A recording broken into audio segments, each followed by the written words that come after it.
Good evening, everyone. Welcome to our Be More Human series. The series is sponsored by the In the Loop Ministry Group of the Presbytery of Baltimore. And tonight we have a really important presentation for you. Fabulous discussion with some wonderful women celebrating Black women for Black History Month. I'm sorry, not Black History Month, for Women's History Month. And we will proceed with introduction of this session by our own Sharice Jordan Moore. Good evening, everyone, and welcome. Tonight, we are celebrating International Women's Month. And as Annette said, we're going to be having a panel discussion on celebrating Black women. And let's say that every month should be both Black History Month and Women's History Month. Next slide, please. I'm Sharice Jordan Moore. I'm a ruling elder at Knox Presbyterian Church, and I will be moderating tonight. What we're going to be doing is setting the stage for our discussion, and then we have three very distinguished women who I will introduce, and we will head right into our discussion. I would like to encourage everyone and let you know that we will have a half hour at the end of the discussion for questions and answers, Q&A back and forth. So if you want to, scribble down your questions or also put them in the chat, we will have time to address those later. Our title for this was based on Sojourner Truth's speech, Ain't I a Woman? And I think that many of you have heard that speech, and Sojourner Truth is definitely a role model for all of us. She lived from 1797 to 1883. She was formerly enslaved, but found freedom, and she was the first Black woman to sue a white man and win. And she became an advocate for abolition, civil rights, women's rights, and temperance. And part of her speech she gave in 1851 in Ohio to the Ohio Women's Convention, she was really talking about the freedom for women, and specifically Black women, because Black women were left out of the suffrage movement in the beginning. And actually, the white women wanted to get their freedom and voting rights before Black men, and Black men wanted to get theirs before Black women. So Sojourner Truth addressed the crowd, and she said, "That man over there says that women need to be helped into carriages and lifted over ditches and to have the best place everywhere. Nobody ever helps me into carriages or over mud puddles or gives me in any best place. And ain't I a woman? I could work as much and eat as much as a man when I could get it and bear the lash as well. And ain't I a woman? I have borne 13 children, seen most of all sold off to slavery, and when I cried out with my mother's grief, none but Jesus heard me. And ain't I a woman?" And she was strong and brilliant. Next slide, please. One of the things that we're going to be talking about tonight are the stereotypes that we as Black women face. They are often demeaning and always one-dimensional. One of the stereotypes is the mammy, the caregiver, the maid, there to serve. Then we see the hypersexual vixen. Black women often thought to be at the disposal of men for sexual favors and without choice, and that's gone on through history. Another one that we saw in the 80s, President Reagan, the welfare queen. Black women not working, having lots of children, feeding off the system and resented for it. There's the tragic mulatto, light-skinned women, especially if back to slavery, who were often the spawn of slave masters and the women that they owned, and where that woman fits in and how she's looked to. And then one trope that goes on still to today, the angry Black woman. We often face that in the workplace. I see some of my sisters smiling. I don't think any of us probably escapes this one. And if you do, you probably aren't doing anything, but sometimes we see that we're called angry Black women when we're just standing up for ourselves and so on in the workplace, out in the world. And often it's met with tears and so on that are weaponized against us. I think we'll be talking about that. Then there's the strong Black woman who can do everything, never feels, the pain, soldiers right through.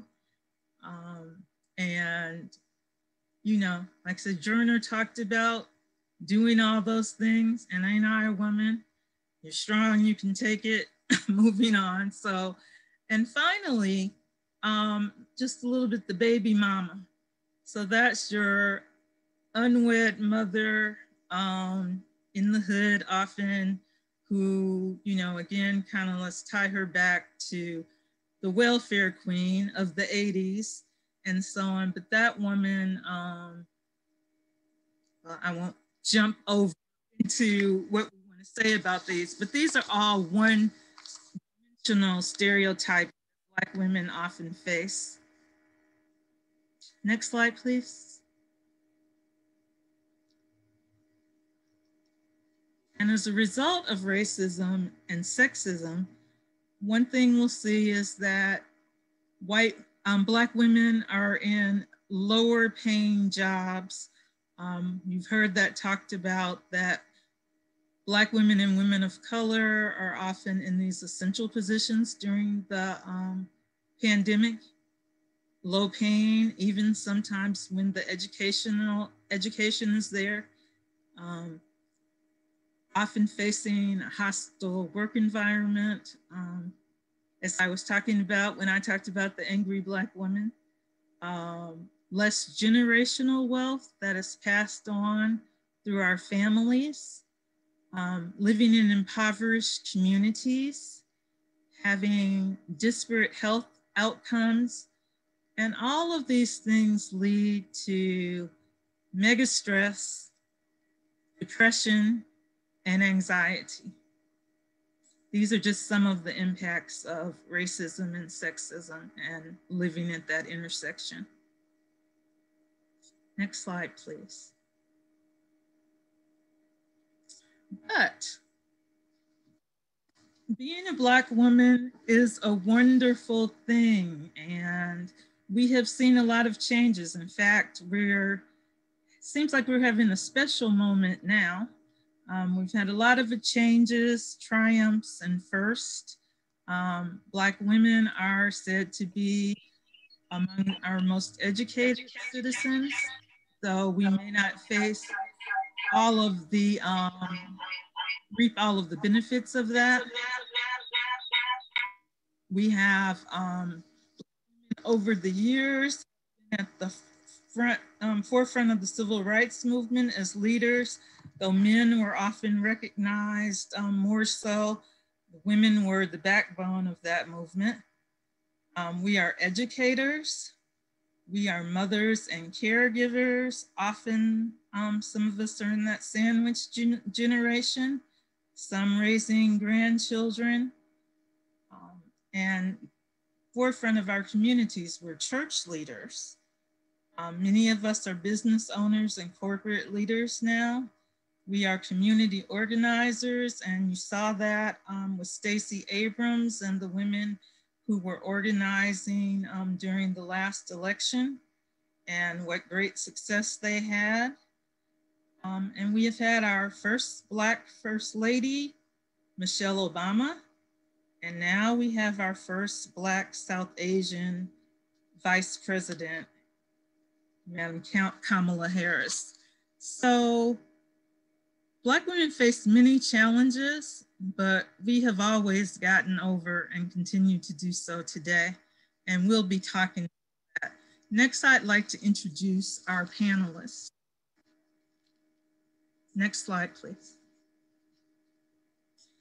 Today, we have three dynamic Black women, and I'm going to talk to you a little bit about them.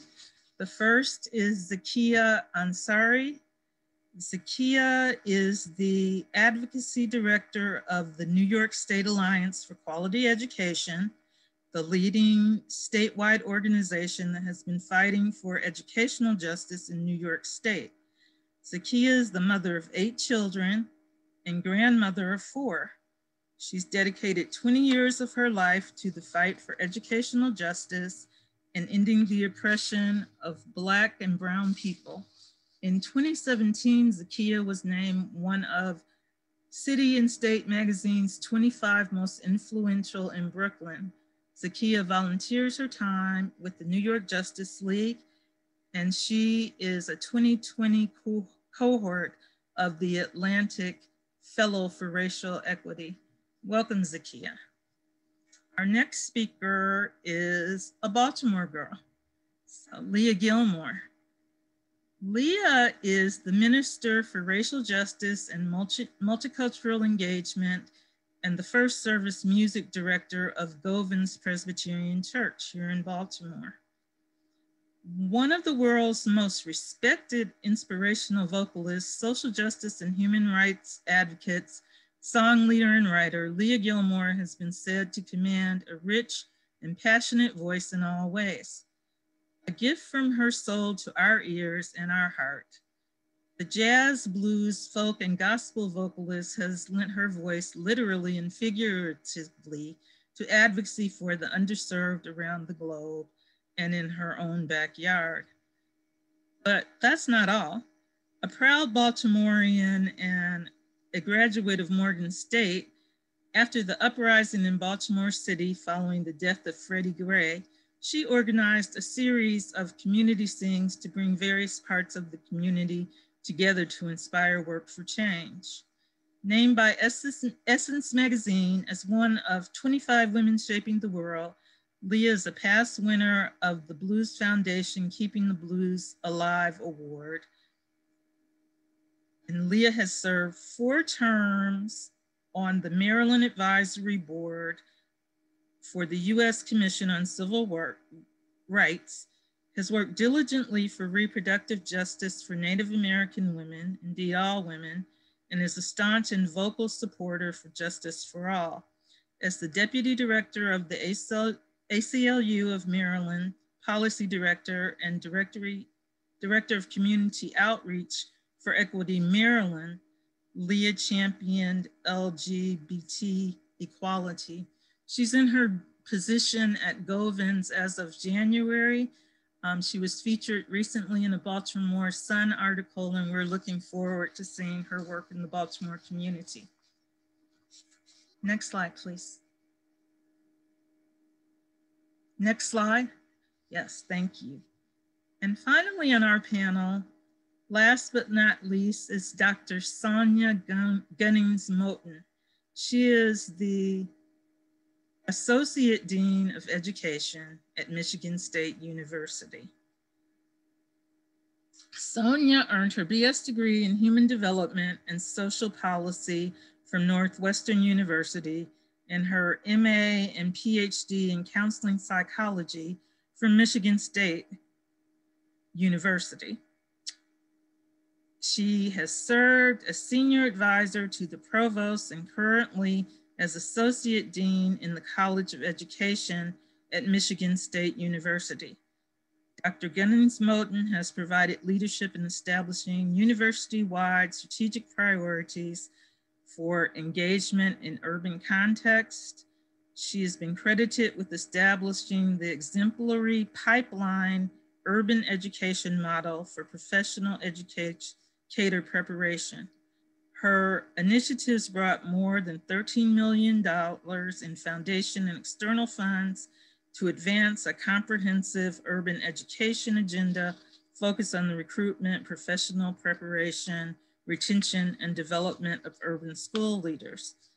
Beyond the college, Dr. Ginnings-Moten has served as an executive board member of the Association of Black Psychologists, Midwest Regional Representative of the Association of Multicultural Counseling and Development.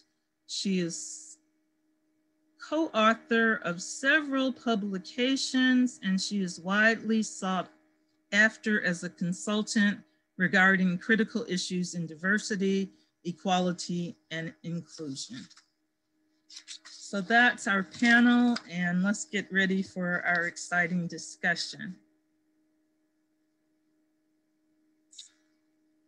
I'd like to start off with the question, ladies. Throughout this series, we've been talking about racism through the lens of the 1619 Project.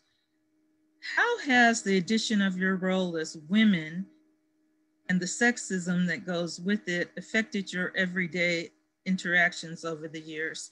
Zakia, why don't you start us off? Yeah, thank you for having me, Sharice. It's wonderful to see you. It's been a minute. I'm honored to be on the panel with these other amazing, brilliant women. I can't wait to hear what we have to say.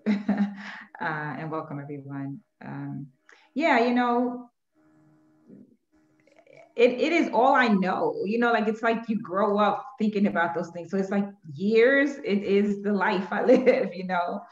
I would say though, that I feel like the last 2 years with all the uprisings in the streets, with how we got just this recently, who got the folks in office elected, the work that's been done, like with Stacey Abrams and Latasha Brown, like all these different moments. Tamika Mallory, like her speech that went viral and her being on the Grammys today. Like there's these moments of we're in this moment of like Black power, but also people are paying attention to what Black women have to say, and I think that's for me is very new and different, right? And so when I come into spaces, people always underestimate what I bring. There's always some kind of expectation. They're just thinking what's going to happen. That's when we're in person. I don't think it's any different on Zoom, right? Virtual meetings, you say something and it's like, you know, or the response, as we talked about, like how people are offended, like that's not new, you know, but I do believe there's a level, there's more, especially white folks who are paying attention to Black women and want to do right by justice. And so if they're open enough to receive, then they, you know, like your voice carries a little more.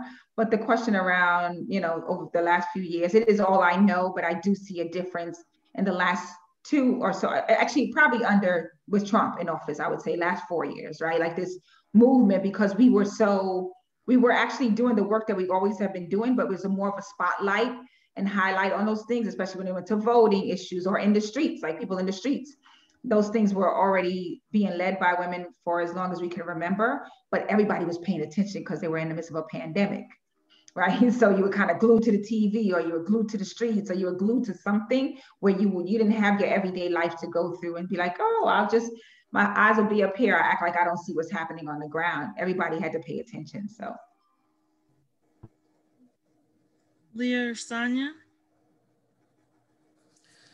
You know, I was initially framing that question, Sharice, in the context of the 1619 Project. That's sort of where my head went. And I was thinking about how, as we know, that's an initiative to sort of reframe how we tell our stories about American history. and specifically being inclusive of slavery, its consequences, and as well as the contributions of Black Americans. But where I saw this parallel for us as Black women is this reaction to deny that? Is this reaction to be dismissive of that reality? And I think where my mind went was that sort of, as I heard Zakiya explaining initially, feels like the ongoing existence for Black women, this sort of invalidation of who we are, of our history, of our presence, of our intellect, of our contributions. So a lot of what Zakiya said sort of spurred that thinking for me, but there was this parallel in that I think really accurately describes what is often the struggle of living the life as a Black woman. So, Leah? Sure. Wow, Sonia, that's exactly what I was thinking. And thank you so much, Zakiya. And also thank you, Sharice, for inviting me to be a part of this. I think I don't know any different. Just like Zakiya was saying, I don't know any different. I have always walked this planet as a Black woman. I have always shared my being as a Black woman. And so, but what that does, I am so proud of being a Black woman. But when we are put in this cast, as Wilkerson stated in her book, situation, we never relax. We never relax. It would be such a blessing to not walk through the world constantly wondering if your intellect is being undermined or if it's even being appreciated. And I don't mean to be hyper negative, but I just mean to be factual. I mean, this is the way we walk. We walk through this world. You know, I say, yea, though I walk through the shadow of death, I fear no evil white racism because I will keep walking. And I think that's what I like so much about Black women, the drive to keep going and to create change and manifest change, even through all that stuff. That's what I got to say. Amen. All right. Amen. We do because we must. Right. And I will just, share a story because as I told you all when we signed in, I've been on meetings and phone calls all day. And the last one I was on, we were talking about solutions to a problem. And I gave my idea and so on, and I thought I was clear. I didn't stutter. And then a few minutes, about 15 minutes later, somebody restated oh my God. I had said, what I thought I had said. And I know the confirmation of it. That is so because one of my church members sent me a message in chat. Didn't you just say that? Yeah. I guess I think I did. So, and often we are overlooked in that way. And so by majority culture and also by men quite often. So thank you for that. So as Black women, we face a number of stereotypes, and I talked about some of them in my presentation. But in particular, the stereotype of the angry Black woman and her sister, the strong Black woman, are pervasive in American culture, and they resonate strongly with me, as you might have noticed. So do you embrace either of these visions or feel pressure to live up to them? And if not, have you had to confront any stereotypes, ones that particularly bother you, and have you managed to overcome them in your career and in life? And I'm gonna start you off on that one, Sonia. I think it's interesting you choose to start me off on the angry Black woman, Sharice. We'll have known you for a long time, girl. Using a little inside knowledge. The short answer to your question is, for me personally, yes, I've been confronted with those stereotypes. And contrary to what people may think, yes, I embrace them, and I'll tell you why. It is okay, and it is at times absolutely healthy for me to be angry. Anger is a human emotion. We psychologists, we talk about 8 basic human emotions. Some say 10, and recent research actually has said there's 27 human emotions. And I am sure that the women on this panel, we have run the gamut of every one of them. Anger prevails among all of that as a valid human emotion. So yes, there are times in which my anger is felt and it is valid and it is embraced. But I think it's important to note that no single emotion, including anger, defines all of me. We are complex women, have a lot of experiences and interactions that are resulting in different responses and emotions for us. So I think the interesting layer to that question is really why is it that the angry Black woman is a label that has been bestowed upon Black women? I think that's really, and you alluded to it yourself, Sharice, when you were talking about the challenges in your recent phone call, and Zakiya and Leah alluded to it and talking about their struggles on a daily basis, just in the short time we've had together. So we acknowledge the fact, we've accepted the fact, we live the daily reality that as Black women, our lives is layered with something that is most definitely sort of a negative source in our interactions with others. Given the benefit of the doubt, we are often misjudged. We are often devalued. We can be dismissed. And I think anger is a healthy response to that. And you may consider my response by speaking out against it or trying to change the narrative or trying to alter perceptions as being too outspoken.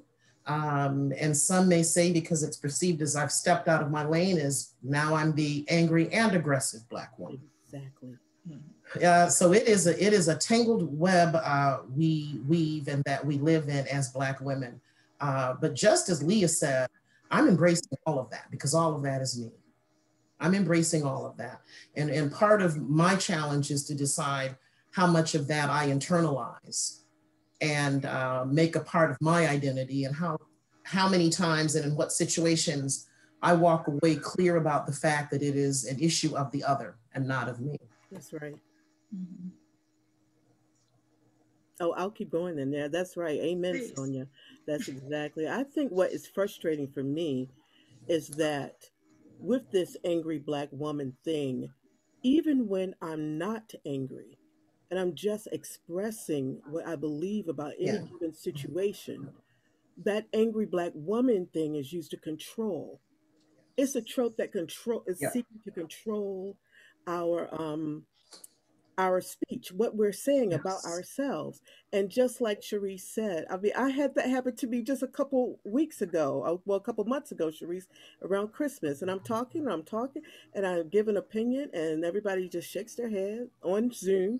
And then a white guy says, and why don't we do exactly what Leah said, almost Yeah. verbatim? And everybody said, yeah, that's a great idea. This is Wow. I expect that maybe when I was 25, Yeah. but I am 25 times two, y'all. So I think that all of these stereotypes, it is uncomfortable for people who live in a white supremacist world to be confronted with an intelligent Black woman. And I know that sounds like something from a magazine article, but it's true. And even my saying that has probably creeped out about 80% of folks on the phone. On the phone, this is how old I am. I don't even call it Zoom. I call it the phone. The phone with pictures. This is the phone that we can look at each other like the Jetsons or something. But I think, and we are stuck with those things. Even when we travel, I've traveled a lot, been blessed, really blessed. You know, there's certain African American women stereotypes, not just Black women stereotypes that we have to traverse and cross and deal with and conquer. But as long as we are consistent and we don't allow whomever, men, women, Black, white, whatever, we don't allow them to hijack our narrative and hijack our story, then we'll be okay. And you learn that from other sisters. I learned from some amazing women how to be steadfast in my space. I didn't mean to hijack that, but go ahead. I just wanted to co-sign, yes, embracing all of that. I think I didn't always do that in the work of advocacy for education. In the past, I have, in the back of my head, always thought like, okay, tone it down a little. Like you're not trying to, get anybody upset. And it is absolutely, like Leah said, about controlling. So it translates from police in the streets saying they fear for their lives of Black men or people, period, right? And it gives them carte blanche to then say, because I felt this way, I have the right to do this, right? It translates into currently, Black girls being suspended the most now, right? Because we're trying to shut it down. We're trying to control their bodies. We don't want them to grow up to be like Leah or any of us on this phone. Like they're trying to crush their spirit, trying to crush their voice as we speak, right? It translates to like students in schools who are challenging their educators, right, based on false history or whatever that narrative is, and that person gets the school safety agent gets called, as opposed to when a white student is doing, it's like rich debate and they're really into this lesson we're learning, right? Not that seeing our young children as actually having the intellect and the capacity to challenge you even as an adult, and for you not to embrace that.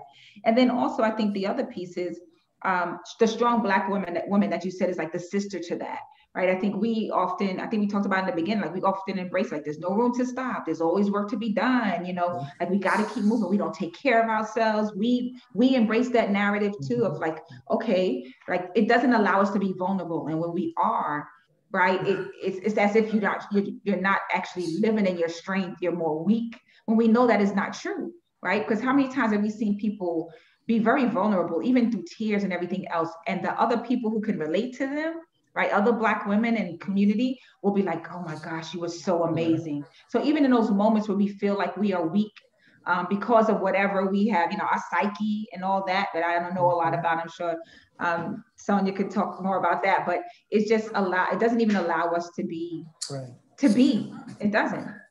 Exactly. As you were talking, I think the other thing that's important to note for ourselves and those who are listening as well is that there is a price to pay for having to navigate all of that as Black women. And it prevails in the health disparities that we know exist. And I'm thinking particularly disease at this point in time. There is a price to pay when you are constantly engaged in managing, suppressing, trying to control, trying to express, trying to navigate, as I say, your way in these sorts of interactions so that you can persist and thrive. It takes a lot on you mentally, psychologically, and physically as Black women to continue to navigate in those sort of interactions. And I just wouldn't want that to be, overlooked. There is a price we pay for that.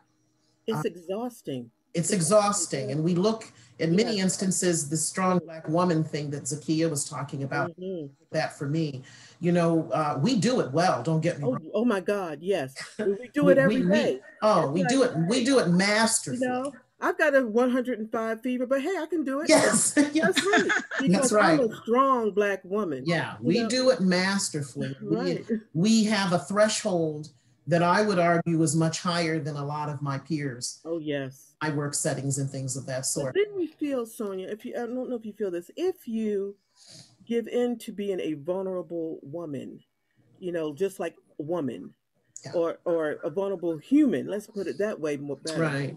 If we become that vulnerable human, I feel we get judged at a different place. Yeah. It's like, no, you're supposed to push through this. Yeah. You're supposed to be better. You're supposed to do this.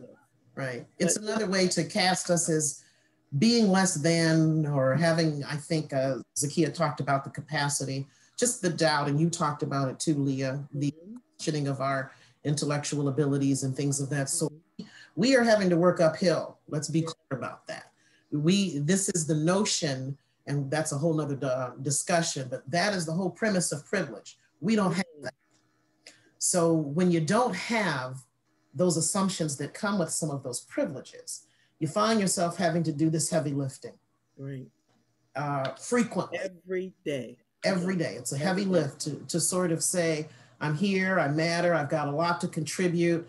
God forbid you would, admit I'm better, smarter, and stronger than you. But that's when it gets dangerous. Let's just keep doing this heavy lifting. Don't be better, smarter. Don't be better, don't be quicker, don't be smarter. Those are the big. Want you to be bright.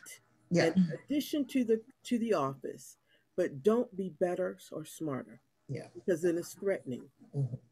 And I would just like to couch that with, this is not anger. This is explanation. Yes. This is just how we be and how we live, Yeah. And it's I really and actually the strong Black woman wasn't just a result for me of racism.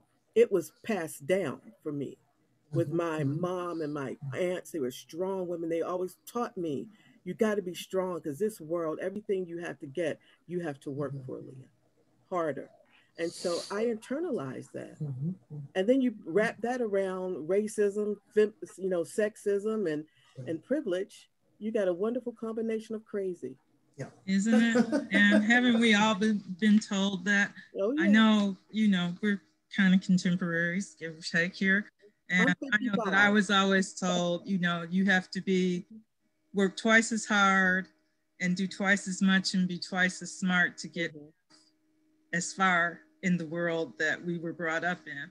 And I think we've internalized that. I don't want to lose stereotypes without putting in a word for our little sisters, our girls. And Zakiya mentioned that because she works in education organizing.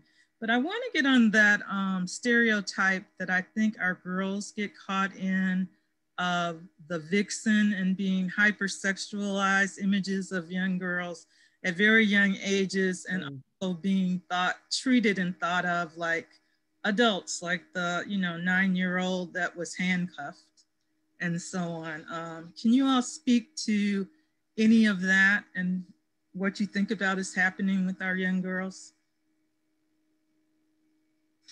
It's painful. For me as a mother, even though I have sons, but I was a young girl once. And to see the over-sexualization of our babies is so, I don't know, it feels almost traumatizing, Sonia. I mean, I know that's a big word from a psychological standpoint, but it feels like that. I look at these little girls, and why is a 9-year-old girl, not just over-sexualization, but made to be women before their time? Why is a 9 or 8-year-old handcuffed because they did something bad in the class, and bad by talking back or something, or that I think, Zakiya, you could probably speak better to this than me, but the percentage of Black girls who are confronted with severe disciplinary action in comparison to white girls. It's just breathtaking to me. And every time I think I'm not going to get shocked, I get shocked. You got to unmute, Zakiya. Yeah, no, I was muted, but I was like, yeah, that part that you just said. And I think to add on a few things. One is that we also know that Black women and women of color are like high numbers of going to jail as well, right? So it's to Sonia's point, like there's a price to pay for these things, right? And so there's Black girls that get suspended, and we've seen it in the press, or they get in trouble, or they get for their hair, right? Like we had to pass a law to wear natural hair, right? So you can't wear the braids in your hair and the afro and natural, or even a weave, like that's not acceptable.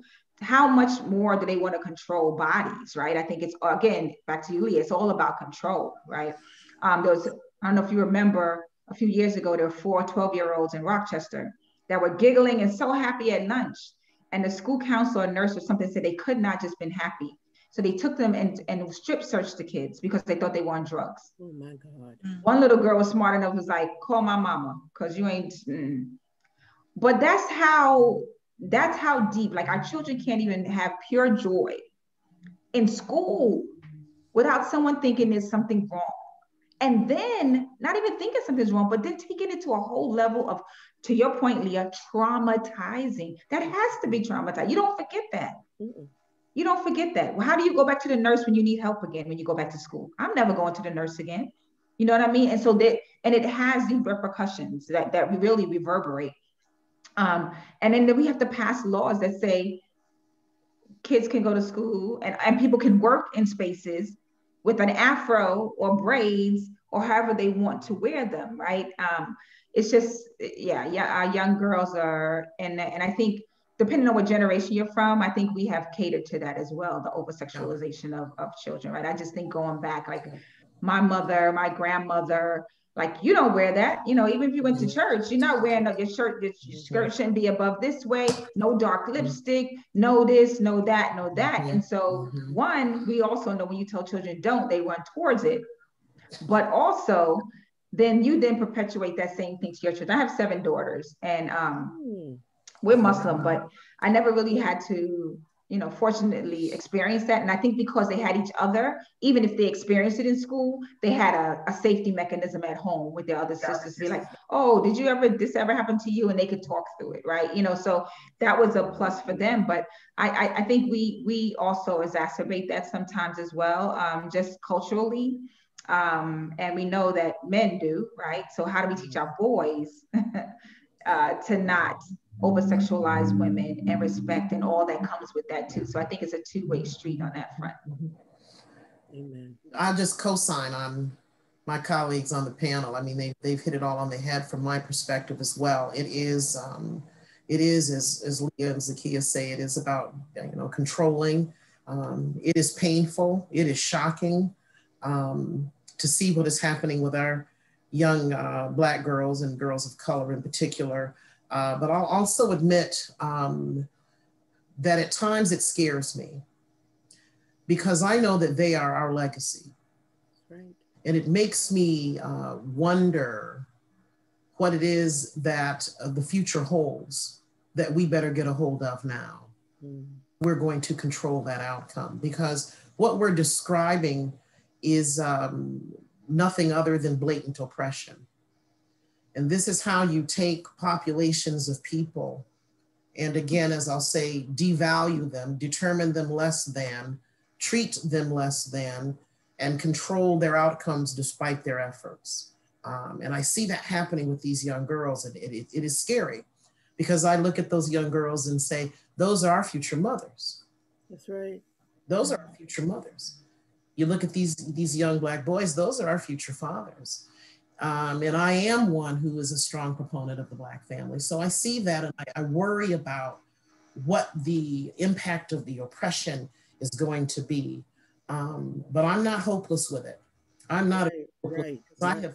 I have seen us as a community, and I hope that doesn't get missed. Us as a community rally around our own. And I have seen us engage others who are not of the community, rally around us because they know it is the right thing to do.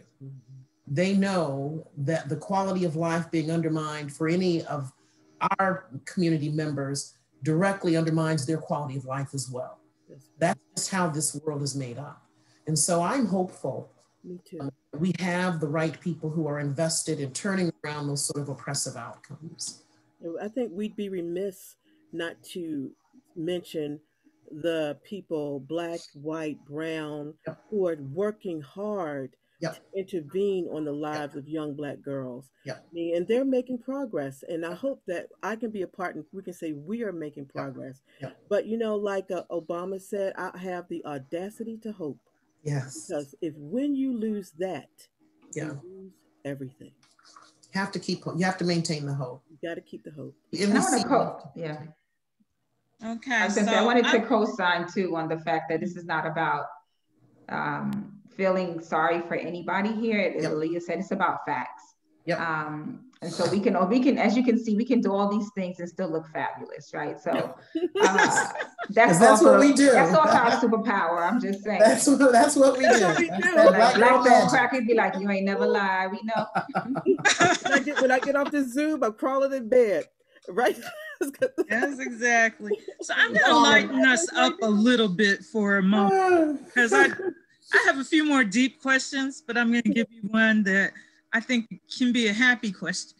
I can't, as you talk, I can't help but think about the women who came before us. Mm. I'd like each of you to share with us who is the woman that you look to as a role model. What's the most important lesson she offered? And I'm going to try to hold you to one woman in the interest of time. Just who do you think of? Okay, at a minimum, at a maximum two. Okay, so Sonia. That's easy for me. My mother. There a number of women might have the same response, but my mother is my shero. She lives with me now. She's 82 years old. She has been through her trials and tribulations, and I have been blessed to watch her persist. She is probably the most brilliant woman I have ever met. This is a woman who, at the age of 21, was pregnant with me, standing at the bus stop on her way to give the class valedictorian speech, and was assaulted by two white men. While again, she was notably pregnant with me. She went on to deliver that speech. She went on to get her master's in chemistry. She went on to get her PhD in business. She went on to support my Black father, treat him as a king, and she as the queen. And so what I took away from her life experiences and watching her, actually there came a point in time when my mother was so determined to get her master's, it required that she leave me for a brief while, go to New York. We were in Oregon, go to New York for a year, year and a half, and leave me with my father. I wasn't quite sure why in the world she would do something like that at that point in time. But she was breaking barriers early about, if it were he who were leaving, no one would question it. If it were he who were leaving, that's right, do something to improve our conditions of our family, no one would question it. She caught a lot of pushback from our own community and others because she had abandoned her family. Mm-hmm. And then she came back, of course, and did her thing. And she's the most remarkable, strong, persistent woman I have ever had the pleasure of being in the presence of. I learned, in quick answer to your question, persistence, grit, belief in yourself, no compromising of your own values, and no compromising of how it is that you strive to establish your own identity. Don't settle for less than. That's right. For a woman to have done what she did in those situations against that resistance. And I will say, like I said, within the community and outside of the community, everyone's voice was, why does she feel she needs to be so educated? Why does she feel that that's something that's so important for her to have to do? She should be staying home or taking care of the family or contributing financially to the family because we're struggling. She had another vision, and I admire and am grateful to have had that woman be the one who raised me. Amen. Wonderful. And we saw on Facebook that she just celebrated her birthday. Celebrated 82nd birthday. I showed a clip of her when she was in high school and did a Facebook about, they were doing school integration. And it was funny because they caught her, the reporter in Face the Nation asked my mother, how do you feel now about the fact that you could get a better education now that you can be educated with white students? And they caught my mother saying, who said I wasn't getting an excellent education now? Mm-hmm. To have been such a person who pushed back at that young age about some of those stereotypes, that's been her pattern. And as Sharice, as you know, I've picked up some of those patterns. I push back. Mm-hmm. Can't help it. I was raised that way. I push back. Yes. So, and Zakia? I would say my mom as well. She had me when she was 15 years old. She lost her mom like a year or so later. She went back to school and got her GED. She taught, my father was abusive, but she got us out of there and made her way.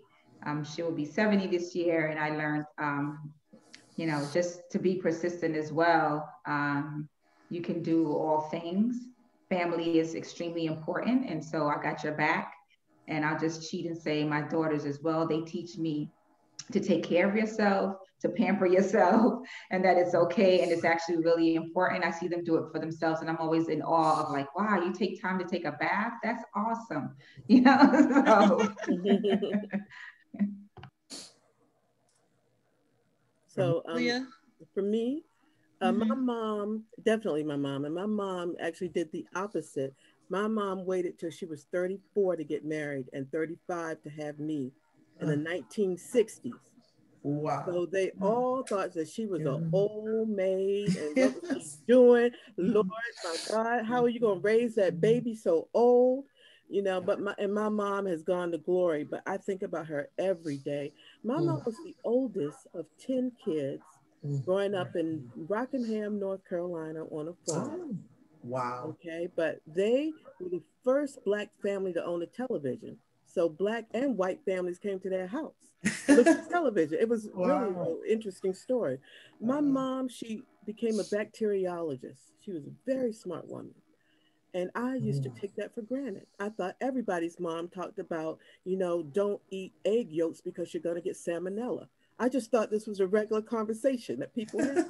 So I'm going around going, don't you eat that raw? I still can't eat raw eggs. I still can't. Wow. But my mom, she would take me to the lab with her, and she showed me, you know, how to do all these medical things, these scientific things, and everything. And I thought, wow, I'm going to grow up. I'm going to be a bacteriologist, just like my mom. And I didn't. But at every stage, my mom said, you be what the Lord calls you to be. Yeah. And when I was like the other story, when I was a statistic, when I was 18, my first semester at Lincoln University and pregnant, I came home, I got married. Yes, at 18, I had my baby, and I'm still married to the same man 37 years later. And I think, but because it was my mom told me, and I went to college sometimes with my baby on my hip. Yeah. Yeah. I would talk Yeah. to my professors and they would say, oh, you could bring him in. And then one day they asked a question in my political science class, that was my degree. And my little boy raised his hand. I was so embarrassed. And, you know, the professor called on him and he answered it correctly. So I said, oh, that's my mom's genes right there. You know, but definitely my mom and Harriet Tubman. That's it. I'm not going to talk about it. Okay. And Harriet Tubman. Harriet Tubman. Little add-on, Harriet. Now, okay, I love those answers. And one of the reasons I love them is because you talked about the experience of 3 different mothers, and they came to life and were not any of those one-dimensional stereotypes Not at all. that people often look at and see and so on. And I, of course, would mention my mom, who came here to Baltimore to go to Morgan State. And look, I was born in Baltimore, spent 2 years here, and just got back full circle when I got married 12 years ago. So, but yeah, my mother went to Morgan, and she was, you know, taught me many things that have worked for me today and so on. 2 of my favorite things from her are don't write down anything that you don't ever want to see again. And on other people, document, especially in the workplace and so on. That's where your ideas get stolen, stories get told. Sometimes, you know, you're the angry Black woman because you spoke your mind, and the white girl and then the next desk made her cry into tears and so on. So always to document. But one other woman I want to mention, who is not any of our mothers, but certainly a mother of the movement, is Fannie Lou Hamer. And Fannie Lou, I think, fought and organized for the people. She worked with young people. She was beaten. So, you know, she put skin in the game to still fight for our rights. And famous for saying that she was sick and tired of being sick and tired. Sick and tired. That's right. That's right. And didn't she tell all our story right there? I mean, yes. generationally. Yes. Yes. Just yes. generationally. And until Black mothers, children were free, That's none of right. us are free. None of us are free. So yeah, I really would like her. And okay, so now I got to go back to one of my deeper questions. Mm-hmm. And this one is about the feminist movement. Okay, so first I'm going to ask you, do you embrace feminism? Because some Black women call themselves womanist. And some of us don't deal with that at all. And do you see any barriers to working with white women on issues that impact Black women? And if you do you see a way to overcome that? Wow. Let's be straight on that. Oh, I'm supposed to recognize somebody. That's right. Leah, lead us off, please. Okay. Well, I do recognize myself as a feminist, but with qualifiers, okay? Because feminism, just a straight up definition, is for someone who supports equal rights for women. Okay, that's what it is. And how could I be against that? But we know all the different dynamics that surround that.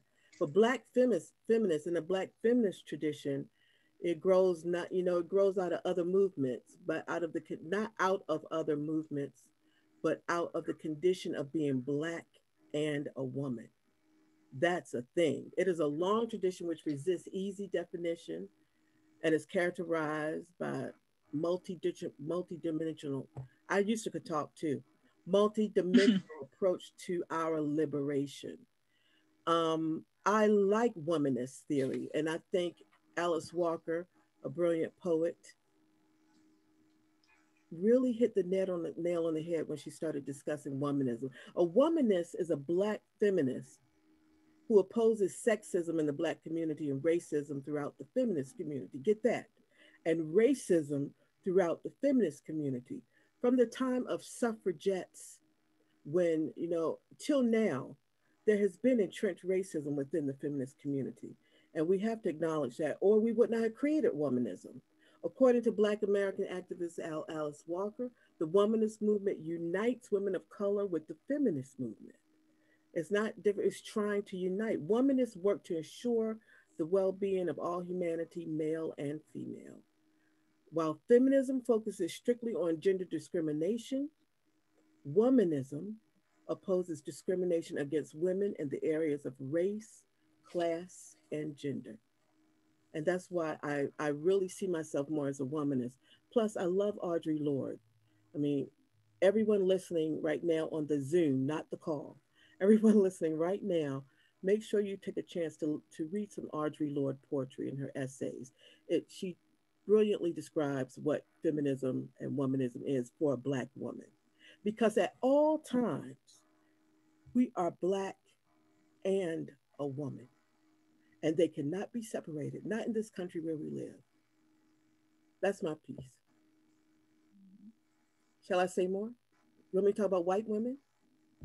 You would like, but let's see if Some of my best friends are white women, y'all. Seriously. Okay. Yeah. I had to say that. I know Zakiya love it. No, but I just think when the relationship between Black women and white women are just women. When we describe, when humans describe womanhood in this Western world, it is white womanhood that is revered. And so we have learned to understand that. Yet, as Black women, we are women. We are women. And we are not just super strong women.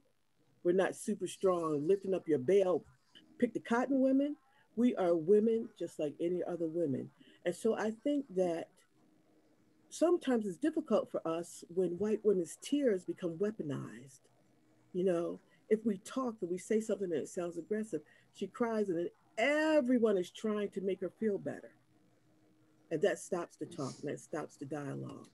I just will ask white women to listen, to not think you have the answers, to just listen and let us work cohesively. Let us work in partnership. Let us work together because we are not just the people who need your help. We are the people who, if we work together, could make this world a darn better place. In equity, in a frame of equity. That's all I got to say. Okay. Well, I think Leah pretty much covered it. I would just, want to sort of co-sign that point that it would be pretty impressive for women, all women, to realize our collective power. Yes, yes. There is so much there that could literally be transformed because collectively, women come together to say this is not acceptable. That's right. We want this to change. This must be different. But we do have to overcome, Charisse, some of those historical conflicts and disparity between and among Black and white women, and they still prevail today. And I agree with Leah, we have to talk about it. I mean, historically, it has been the case that white women have been held in higher regard than Black women. Mm-hmm. The beauty of white women has been the defining point of beauty. I mean, we've had to overcome a lot. And you go back to your women's suffrage movement, keep in mind, Black women weren't even allowed to march in the parade. That's right. So we were sort of pushed to the side, not sort of, we were definitely pushed to the side. We were determined at the onset that you may be a woman, but you're not as much woman as me. And that is a message that has been hard to resonate when having the kinds of dialogues and conversations that need to take place among Black and white women specifically, as you state. We're gonna have to come to terms with some of that. And as Leah said, we're gonna have to be honest, as Zakiya said, about what some of that pain, what some of that anger, and what some of that reality is for both us and them, and realize once again that the goal, the shared agenda is collectively, we can move some things. I mean, I'll just add that I think this is for everyone. Just because it's not your lived experience doesn't mean that it didn't happen to that person. That's right. And I think that's where we get lost. Like, folks that just have not experienced it, so that couldn't possibly be happening. Yes. And so in the same vein of Leah and Sonia saying, like, you need to listen and hear, you breathe. If you need to breathe, exhale, take that moment to do that. And, then the next question should be, how do we make a change? And I too want to co-sign on the fact that we as women organizing ourselves, there's no doubt we proved it many times that we can rule the world, really, like Beyonce's song, like we really can. And it's time for us to, just unite around the collective vision, for folks to be free, to see people in their full humanity, to what is often, for most of us, I'm sure it's not all, like just in our gut and in our instinct to care. Like, how do we bring that forth? Because it's not collectively in a man's instinct to care. I'm not saying men don't care, right? But often they are not taught that, right? Where we are taught to take care of them and others and everybody else and not ourselves, right? So it kind of leads back to some of those same things. And so, and as it pertains to feminism, I don't think I learned a lot about feminism growing up, but I agree with the definition, the straight definition of it. And I know that some of the interesting part of it, but some of my daughters identify as a feminist, right? And if I'm in the same vein as Angela Davis, the same crew as Angela Davis and Audre Lorde, I'm good. It's good for me.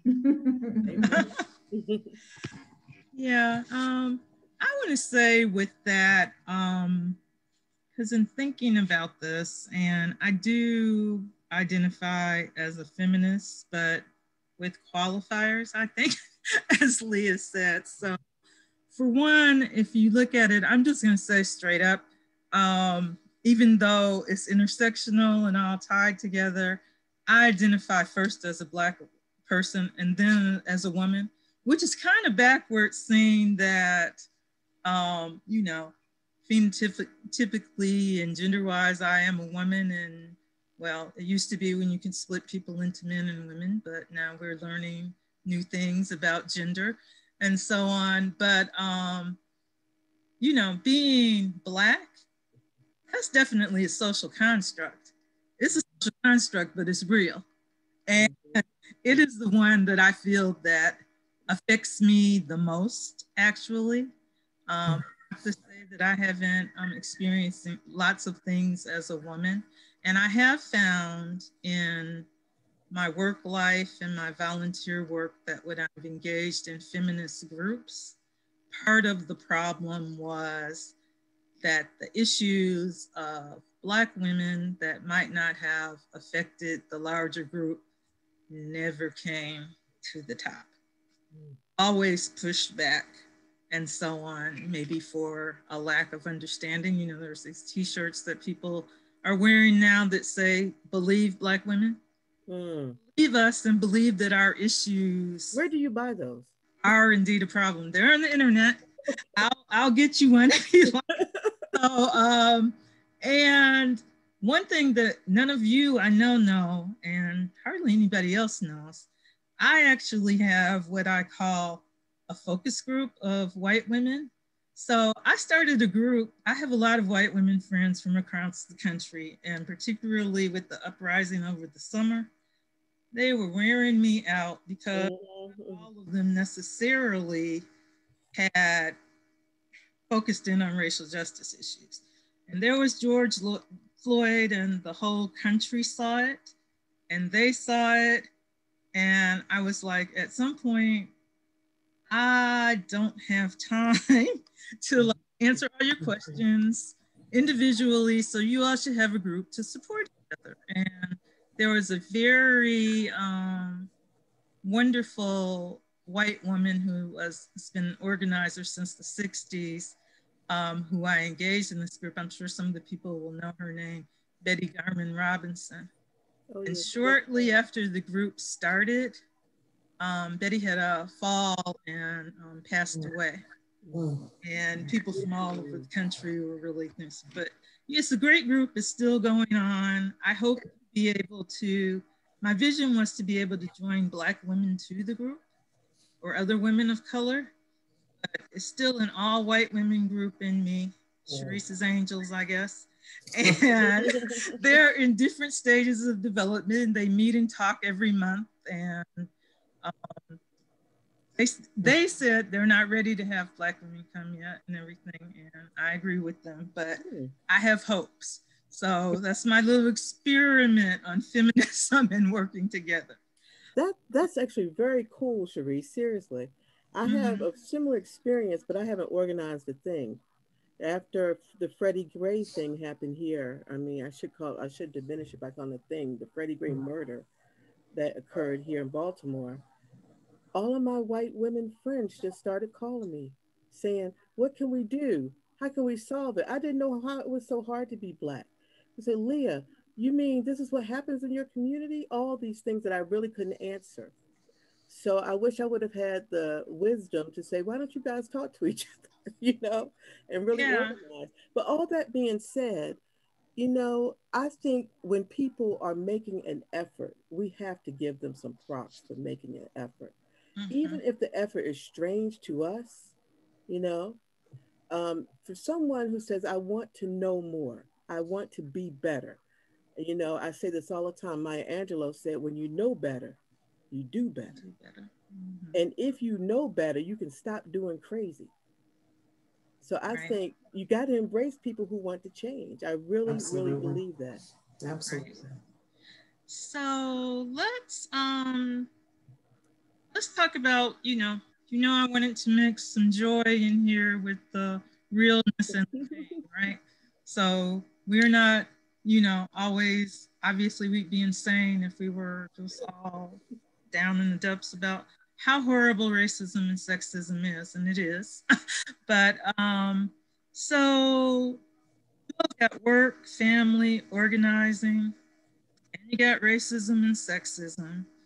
And Sonia mentioned, how it's documented that Black women experience a high level of stress.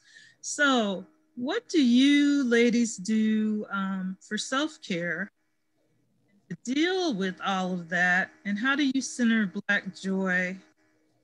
And does the struggle make the joy sweeter? Mm. Mm-hmm. Zakia, please. Yeah, so I get asked this question a lot, and it's the same answer. One, yes, I'm very intentional about seeking out joy. Things that bring me joy are basketball, my grandchildren, and my family. Those are the things I am intentional.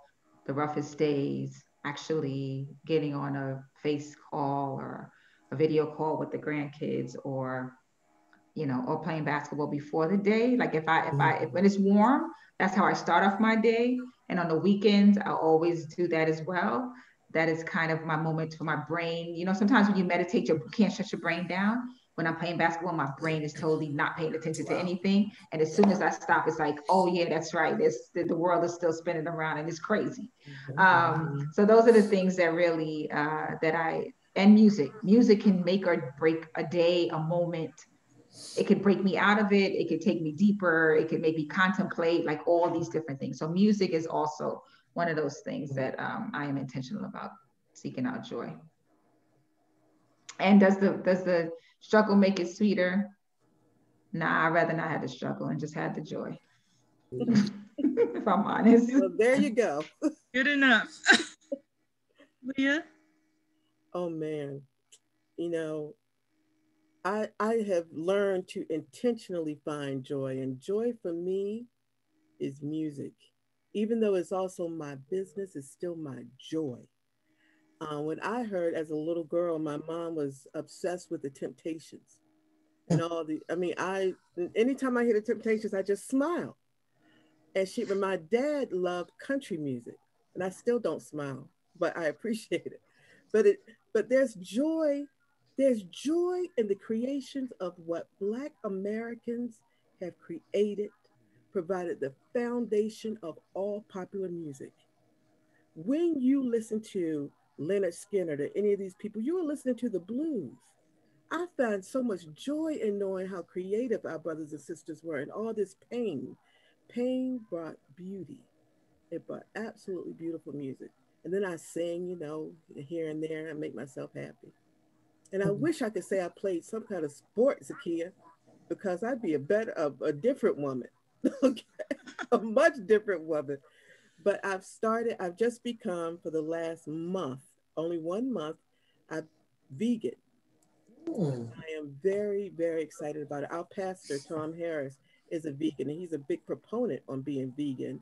And he's writing a book on how it's Christianity and veganism, how they go together. And he can articulate it much better than I can. But this has really let me touch some point of compassion within myself I never knew I had, because I love bacon. Amen. Everything's better with bacon. Yes, Lord. Yes, Lord. And let me tell you, vegan bacon is not good. It's not good. But it's okay. I love the bacon too, and it brings me joy. That's yes, Lord. So, and I like a good pork chop, so I'm going to leave that just out there. And yes, that can put a smile on my face. I could probably hang a little bit with Zakia and her family. I'm a sports enthusiast. Ooh, awesome. Basketball. My son is a professional football player, so I watch his games and I go to his sporting events, and I go through all of that, adrenaline gush with him. And most importantly, family for me. I'm transitioning now into retirement. Whoa.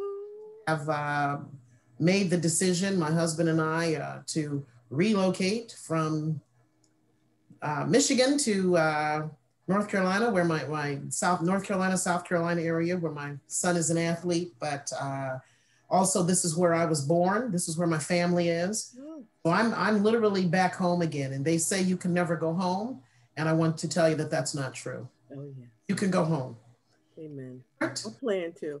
It's a different kind of home, but my family is here. And we haven't missed a beat. And we're good. It's good. It brings me much joy. Amen. That's great. And I'll show that when I work hard, and I've been working for the church and recommitted to social justice, but I do silly things.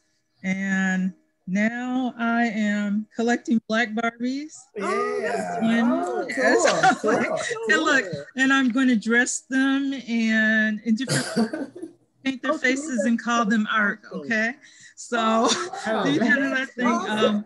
Also love, the music. Yeah. So on, I think we have that in common, and I think it's a mix. When I first started a job for where I was deputy director for interfaith worker justice, when some of the interns and so on thought that we were all going to be in Birkenstocks and what have you, and you had to do that to be an organizer, and I enjoy fashion and so on. So we quickly corrected that. And so those, some things, but sometimes, one of the white women in my group, when she got serious about George Floyd and anti-racism, she must have watched every documentary and television program and movie that is out there. And I kept saying, you're going to burn yourself out. You haven't had a lifetime of practice of absorbing that. I can't absorb all of that like in a month. And she was watching something every day and posting about it. And sometimes we just have to, we got to lighten up. We got to live. We're just women and people in this world trying to make it together. So I think that's important. So before we go into our question and answer period, my final question is going to be that since we've been always have been working for years to impact racial and social justice, what is the most important thing that each of you would like to tell allies in the struggle for racial justice, particularly for Black women? What would you want to leave our group with? Leah. Leah. I can just start with anybody, but I do have notes. Leah. Thank you. Yes, I had a 50-50 chance here. Okay. For the sake of being repetitive, because I'm going to be right now, it's a big question. And I think I just want to be heard. Just listen. Listen, but also react. Listen and hear. Those are two different things. Listen and hear.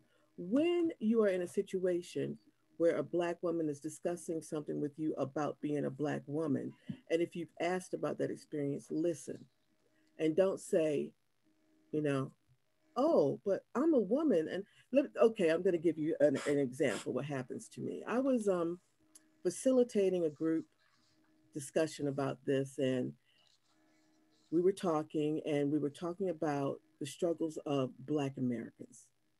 Just in general, they didn't understand what was happening with because it's now de facto and not de jure racism, even though it's still structural. I was in a group of people who just did not understand, who were denying that it happens.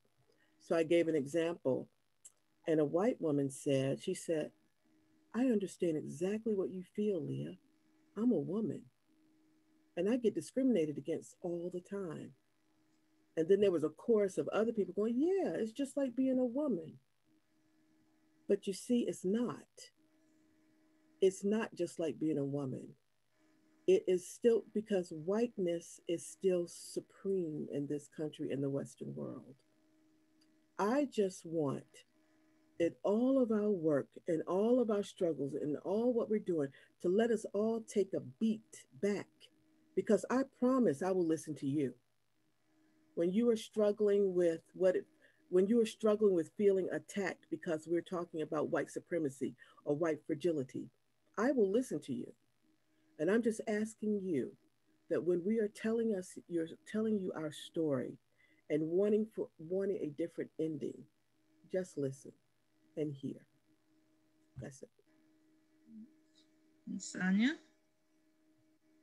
I'm going to go the other extreme, and I'm going to ask you to, assuming you are allies, I'm going to ask you to speak up and not to just listen. As one of the infamous quotes from Martin Luther King that sort of resonated with me and stays close to my heart is knowing that our lives begin to end when we become silent about things that matter. So the most important thing, if I had one message, and you are my ally, I'm going to ask you to speak up. And I'm going to ask you to speak up when people who look like me are not in attendance. Amen. I'm going to ask you to speak up when you hear someone in your particular context or setting say something that makes you shift a little because you know that it might need to be challenged. I'm going to ask you to just not be silent. I'm going to ask you to find what is comfortable for you, what is comfortable for you to say that shifts the narrative. Think about what your one or two liners might be. It could be something as simple as, does that get across the message that we would really like to send? Or how will that be felt by others that we're interested in engaging? You find your own words, but I'm going to just ask that you not be silent. And again, in the same strand of Martin Luther King, you know, keep in mind, there comes a time when your silence is betrayal. That's right. And that is what it is that I am thinking of when I say to you, find your comfort to speak up and not be silent. I just have to piggyback on that and say, yes, amen, amen. And we're talking about Martin Luther King. He has my favorite quote, Sonia, on silence, and I'm going to share it. He says, our lives begin to end the day we become silent about things that matter. In the end, we will remember not the words of our enemies, but silence of our friends. That's right. So I thank you so much, because that is the next segue. Once you listen, and you listen well, because you can't just say anything, you must not be silent. Yes. Yeah. I just want to take it to the next level. I want to add on and push even more. I don't know if anybody saw the Grammys last night. I didn't see it, but I woke up to a lot of social media. Tamika Mallory was on there, and she says something to the effect, we don't need more allies, we need accomplices.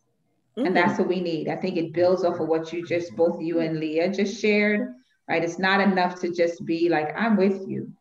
Like, we need you to be planning a revolution with us and using what you have in this moment to either open doors, to be a voice. And I would also say, even if you're not comfortable, we need you to be uncomfortable when you have that shift and someone says something wrong.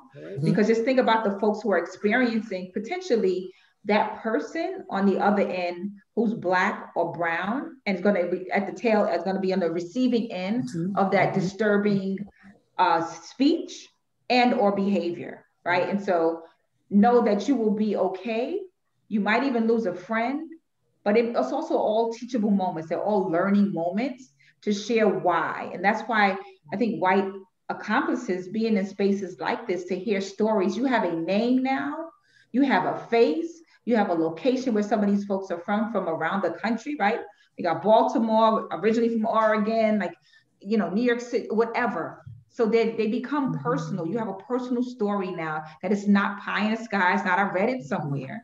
It's like, I actually listened for an hour and a half or whatever to 3-4 Black women talk about their experiences. And then lastly, I'll just say, and I want to keep saying this, that two things can live together. It could not be your experience with anybody, police, being treated a certain way. And it could be true, and it is true, that Black and brown folks, specifically around this conversation right here, Black women could experience everything they just shared, right? They live together. It's possible. It happens. And then also, do not try to what is the word I'm trying to think of? Like, say that you understand. Yes. Sometimes you listen to a story Yes. and that's it. You don't have to say anything. That's right. You don't have to say, oh, you don't have to relate. That's the word. Mm-hmm. Don't try to relate because you can't. That's the reality. At Because your worst level of feeling discriminated against, it still does not equal what a Black woman is feeling, right? Does that negate what you experience? Absolutely not. Is it painful? Is it traumatic? It sure as heck is.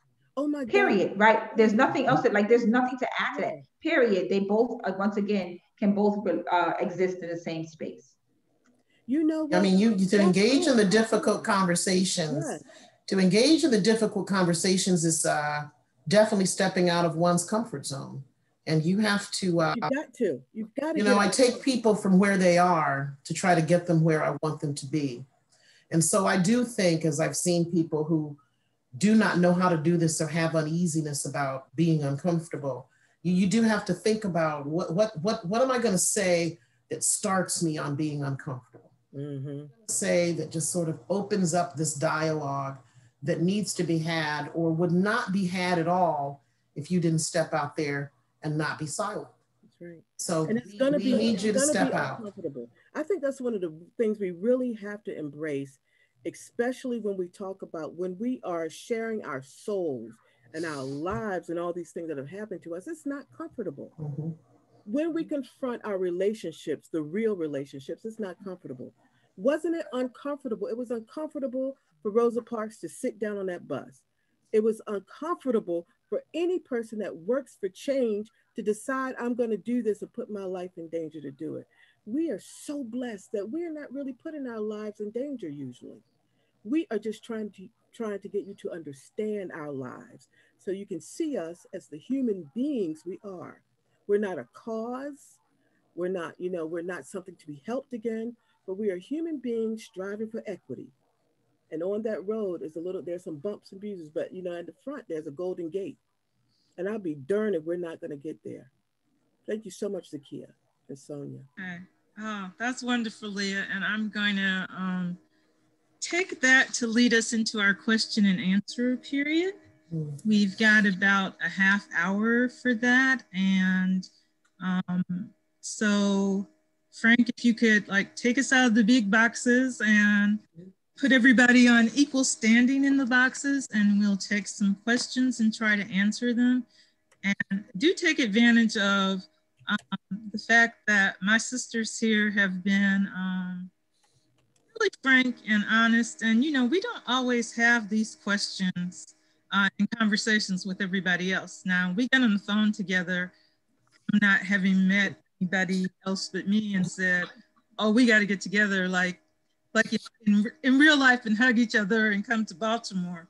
But sometimes, you don't get this to have, you might think you're having an honest conversation sometimes with your Black girlfriend at work, but there's places she probably is not going to go. And so let's open it up. Would anyone like to pose a question? And I guess unmute. Can they unmute themselves, Frank, or raise hands and be recognized? Yes, if you raise hands, we'll unmute you.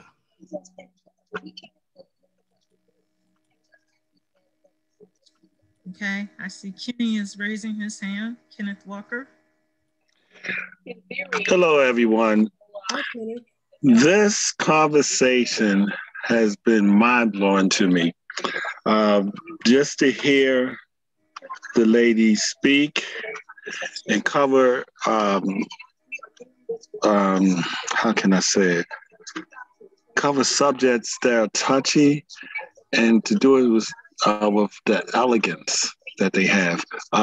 Gives me a greater appreciation of Black women. And I have daughters, have a wife, and definitely from this day on, I will see them differently. So I want to thank you guys for opening my eyes.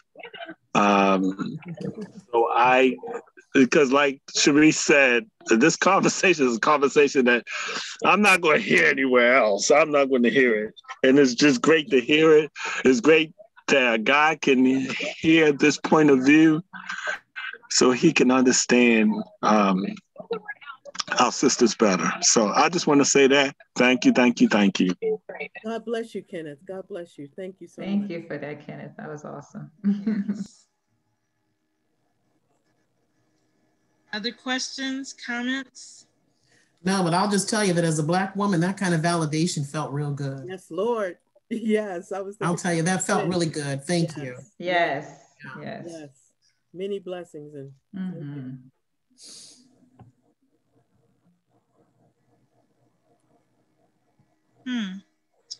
No.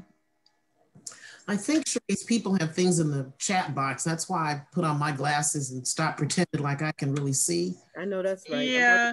Too. There are things in the chat box, and I don't know what's there, but I'm gonna work myself up. So Barbara Waller had a question. Barbara Waller, help me with the technology and just can you raise your hand and ask? Yeah. Because this has been brought to me from other people. A lot of white folks are very siloed, and so they don't know where to go to have conversations with BIPOC, whether it's men, women. So it may be a matter of comfort, but it's also a matter of, well, where do I go? Because I can't just pop in somewhere and say, hey, I want to have an authentic conversation.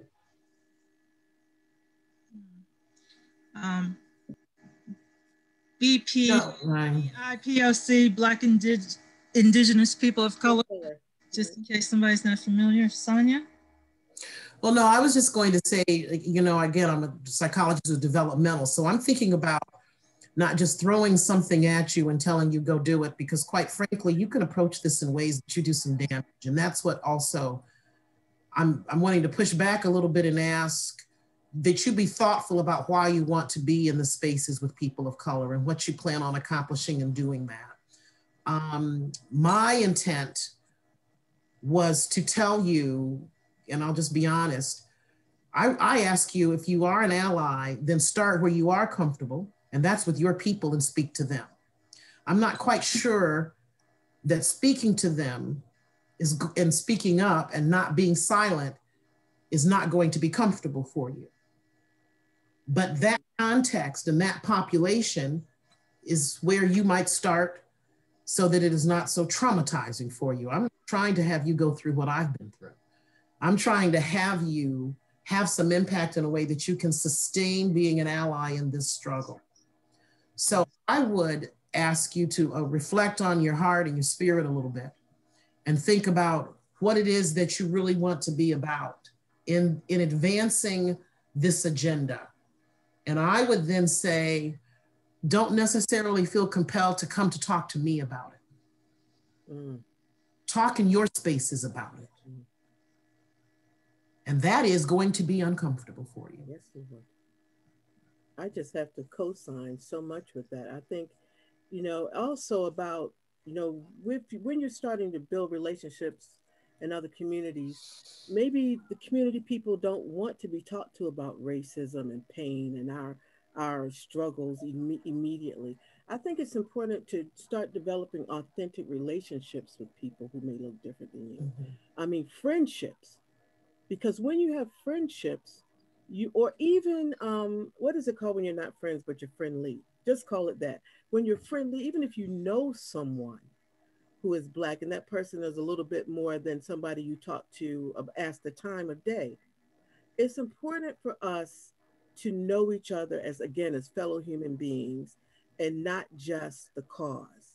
Because, you know, it's difficult to always represent a cause because we're human most of the time, all the time, you know?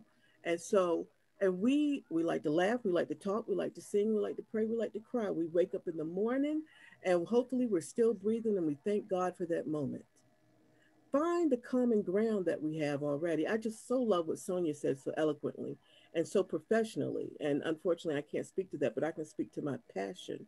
And my passion is that you make sure that you do not do damage, as she said. I thought that was brilliantly said. Thank you. Because, and you can do damage when you go into when you go into wanting a relationship that is a comfort zone. Because basically, you're looking for a comfort zone to talk about these difficult issues. And if just very practically, there are places around that have book discussions. We have book discussions in our church. There's places, things you can join to start discussing these things. There are community groups. So the community group name may not be called White People Come Talk to Black People About Things. That may not be the title. But the community group could be called so-and-so's neighborhood commission, blah, blah. Let me go join because people are there who look different than me. And then right. Pardon, go ahead. No, I was just going to add to that one of the most valuable maybe takeaways from this, Therese, is to provide, and any one of us can give you just a few references, because you can also read. Yes. And talk and process with themselves or with others as well. But it might be helpful to have something that, you give some perspective and reflection to. That's why I like book discussions. We're currently on cast. They say that when white people get upset about something, they start a book club. Well, let me tell you, all that being said, book discussions are very good because you have a safe space where you are there to talk about the situation. You've all read the book. You've all read the book from your own lived experiences. I think Sonia is so right. Reading and being able to read and talk to other people where you're not just reading in your own silo is a wonderful, wonderful opportunity. And I hope you take it. So you can just email me and I'll tell you more about it as well. Seriously. Yeah, that's a wonderful answer. And I would add on the reading that one of the things, like I said, I started my little group. There is lots of information out there, and we didn't just get racism in America last summer. And so if you are not aware, because before you call up your Black friend, if you have one, and ask the most basic questions, do some research, read a book, watch a movie, do some reflection, and start to develop, relationships like not around, I want to talk to you and touch your hair and, stuff like that. But, about really being with the person. Then the other thing I'm going to say, since we are a group of the Presbytery of Baltimore, you could visit a church. People at church are going to be pretty receptive to you and polite or nice. And they may be like wondering, how did they find their way up here in the church? But that's not the first thing they're going to come and say to you. And be in that church, develop relationships. You may not stay, but visit and so on. I've visited other churches, and church is a good way to absorb culture as well. So that would be one recommendation I would have, since many of us here are people of faith. Beverly? Yes, hi. How are you? Hi, Beverly. Wonderful discussion. I loved it. I love bacon too. Reason why I can't be a vegan as well. But what I wanted to add as a Black woman and listen to this discussion, I think it's so important. I'm sad. The sad part is we're having this discussion and it's going to end. And to some people, it'll end and that's where it ends.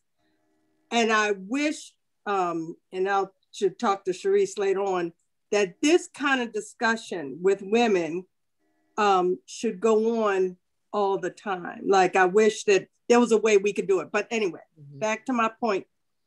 One of the things that when you talk about that uncomfortable situation, that uncomfortableness, I was I'm retired now, yes. But when I was teaching, and I taught in Howard County, which is not far from here, it's just around. And the school that I worked in was, it was in Columbia, but it was in a very elite area, whatever, anyway. The area, it was middle class, upper middle class. And the teaching staff although it was from grade K through 5, and in each grade they had 4 or 5 teachers for each grade, in the whole school, there were only 3 Black teachers. And there were 2 Black aides, but the custodial staff, they were all Black. And the cafeteria were all Black. And I would bring to the principal every year, I would say, you know, and we did have Black students in the school. It wasn't an all-white school. And I said, you know, we need more Black teachers. Why aren't they hiring more? And I would get all the excuses of, you know, we opened it up and we hired. But this, to me, is a part of that racism part where you can't tell me. I know young kids who are Black and who put in an application to come, but for some reason, you know, oh, they didn't, the grades weren't something, whatever. And so they only hired this many people, but then of all those people that they hire, it's less Black people in there. And then you were given all kinds of excuses. And every year that I worked there, I would try to, you know, I would talk to the principal. And one of my friends, it was a fellow teacher who is white, and she said, Beverly, why, you know, you're always, you stand up at the meeting and you talk about that. And I said, I've got to bring it up. And she was saying, but you've got well-educated people who are whatever, because she didn't understand the underlining things that were going into it. And in order to explain it to her, we had to have a relationship. This wasn't, I couldn't talk to somebody who just off the street, what's wrong? And it took years of, this is why it's important to have this. This is what we need. This is an important part of a Black child's education. And it took years of it. I'm retired now. Now she's taking that battle. She's white, she's taking that mantle, and she's going, you know, we need to think about hiring. And I'm away from there, but this is what I'm saying. And it was uncomfortable at the time because it was hard for her to understand why I was harping on it so much when she couldn't understand how they were very good teachers, which they were good teachers, but she didn't understand but talking this way isn't going to be solved in one movie, one documentary, one session. This is ongoing and ongoing. And so I just commend, I think this was great, and I'll stop talking now. Thank you. I just want to thank you, sister girl. Let me tell you, I think it's a disservice also to the white students when they don't see Black women and Black men as power, I mean, for lack of a better word right now, and positions of power, and equitable to the folks who are teaching, you know, what they're learning. I think that we always just settle. And what you didn't do, Beverly, was settle. And I commend you so much. And what you did was build a relationship. I think what you just told us showed what Sonia was talking about. You know, it's not, you just can't walk in the door and say, let me talk to Black people about hard stuff. You know, you built a relationship, and now your white accomplice, your ally, is pushing that on. So I thank you for sharing that. And I think it's a wonderful example of how we could move ourselves forward. Persistence and consistence. I mean, I think the accomplice, that is an accomplice, right? So she didn't have to take the mantle. She could be like, oh, I'm so glad she gone. I ain't got to talk about this no more, right? And she could have been like, I was beating that dead horse. It's like time to get over. But she took it on, and even if she didn't have to. And that's really important for the people who are still there as well. I think the other piece is, in those spaces and moments at schools, if parents don't want it, it shows you how hard it is for stuff to be had, right? And so if parents were the ones pushing it, especially hearing the kind of school it was, my sense is that it would have happened much quicker and much sooner, or even students felt that they had the voice to be able to voice that they want to see more folks of color in their schools. I think it probably would have happened a little quicker. But, you know, it teaches our kids that, one, who has the power in spaces, it's not Black and brown folks, right? It lends that narrative to like, oh, I had one, and so they can't be smart enough to have them, you know. What does it tell Black children, as we said also, like, why would I even want to be an educator if I don't see anybody that looks like me? So that's not a direction I would want to go in. Right. And so I think it's really important. I forget who said that, I might have been in the chat, but that students see folks who look like them, and I do agree with Leah. It's a detriment to both Black and white students, or students of color and white students. See, Guy Moody raising his hand. Guy? Hi, Sharice. How are you tonight? I want to say hi to my dear friend, Leah Gilmore. Wonderful conversation from all of you. And I just wanted to reiterate that probably maybe the most influential teacher in my life was my Black high school English teacher. I was a boy from the South, from New Orleans, who moved to New Jersey, and Leah knows a lot of my story, but you know, my senior high school English teacher was an African-American man who taught me to read James Baldwin back when James Baldwin was still pretty new, because I'm old. You know, my senior high school English teacher started me, you know, the seeds were already there, but he watered them and put me on a road to where I am now. And so I'm just, you know, reiterating what Leah said and what others have said, that believe me, I am living proof that it is good for a white man to have Black teachers, just as it is for Black people to have Black teachers. So that's all I want to say. But thank you, ladies, for a wonderful, wonderful discussion. Thank you. Thank you, Guy. Loretta Parrish.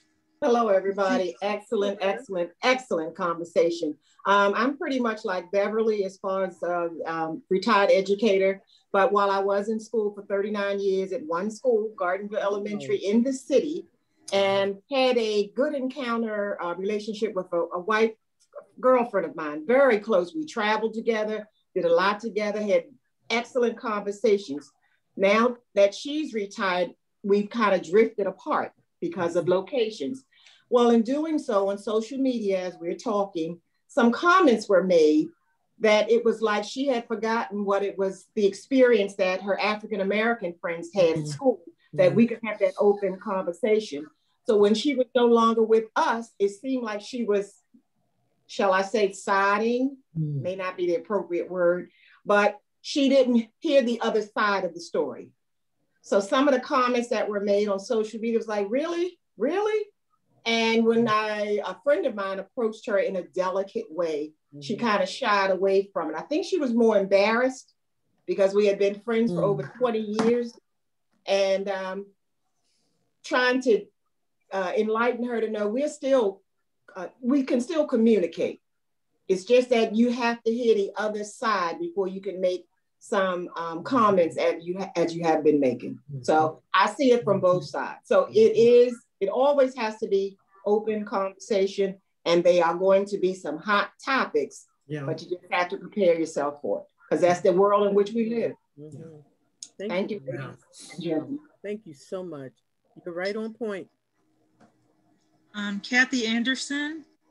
Hey, yes. This is just thinking about just when I was in high school. I went to Patterson High School, and at the time we were living in Cherry Hill. And when I went to that school, it was a majority white school, students were majority white. So a lot of Blacks there, I mean, a few Blacks there, but I learned from some of my classmates there. We would all get to talking and became close friends with quite a few of the students. And one of the conversations we had at lunch one day, one of the girls says, "You guys are really nice. I didn't know you guys, but you're really nice. You're really nice." I'm thinking, what did you hear we were, you know? So it's like how people are brought up, you know, the different things they hear at home. They just judged us by something that somebody told them in their family or something they heard in their neighborhood. And until we got to talk to each other, they didn't know anything about Black people. And I didn't really know a lot of white people, but I just was not a person who had those kind of prejudices. I guess that's what the word of just used. But anyway, that we learn from each other. And That was back in the 60s, of course, but you know, that's how kids are nowadays. They have to mingle together in order to learn about each other. And that's what, you know, I think we all should be doing with our family members. Thank you, Kathy. Thank you. Absolutely. Okay. Absolutely. Any other questions, comments? I want to thank, Joe Cunningham has raised her hand. Joe Cunningham, please. That's my sister, y'all. Oh. Hi, sister. Can you hear me? Now we can. Okay, good. Well, hello, everyone. And it's been a wonderful conversation. I really thoroughly enjoyed it.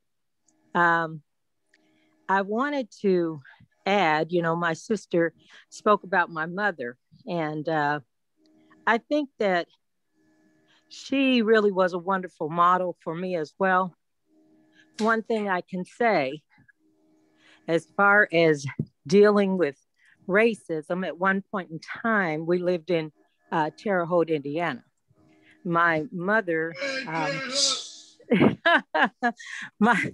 my mother, who, well, we came from Chicago, and my mother had taught at Cooley High before, and she really had a passion for dealing with troubled youths.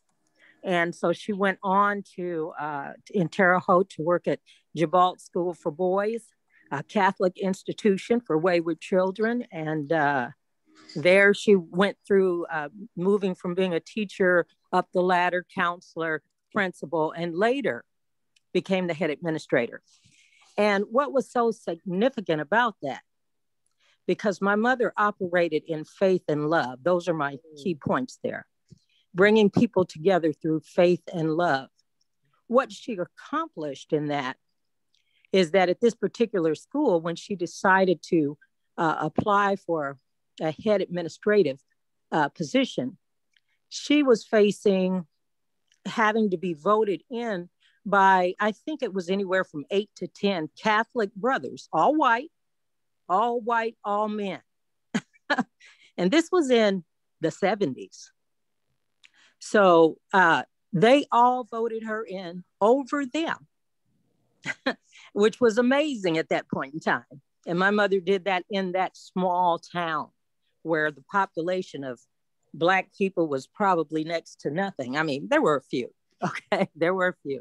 But her passion, her love, they recognized that in her. And that, I guess, reduced the threat that they may have felt and any other apprehension enough to put her in a position over them. And she went on from there to also move to Indianapolis, and there was a place outside another institution similar. And that was in Ladoga, Indiana Children's Christian Home, I believe, or Christian Children's Home, I think it was.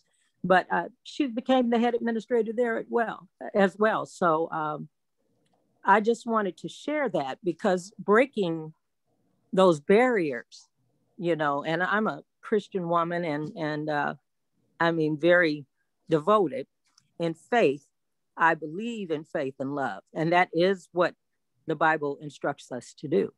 So we are all sisters and brothers. And, you know, some of us don't recognize that. But through faith and love, I think we really, truly can get the job done. That's all I have to say. Thank you. Sharice, wonderful job. Thank you, sis. We'll take one last question from Nancy Henderson. Well, first I had to respond. I was born and raised in Chicago, and Thule High School was our local high school. So when I heard Thule, I got all excited. Unfortunately, we moved out of Chicago before I was in high school. But my question is, I'm a member of a relatively white women's service organization in our town. And they just established a diversity and equity committee because they realize how white they are. And they would, you know, they would like to make it different. They would like to have it be a different situation. So we're doing the same thing as you mentioned. Let's start by reading a book, you know, or let's start by having discussions. and stuff. So do you have a recommendation of a particular book, which is a good starting point? I know I'm starting to read Caste, but I'm not sure you want to start with a 700-page book, you know, with this group. Do you have something that you would suggest for the group to read?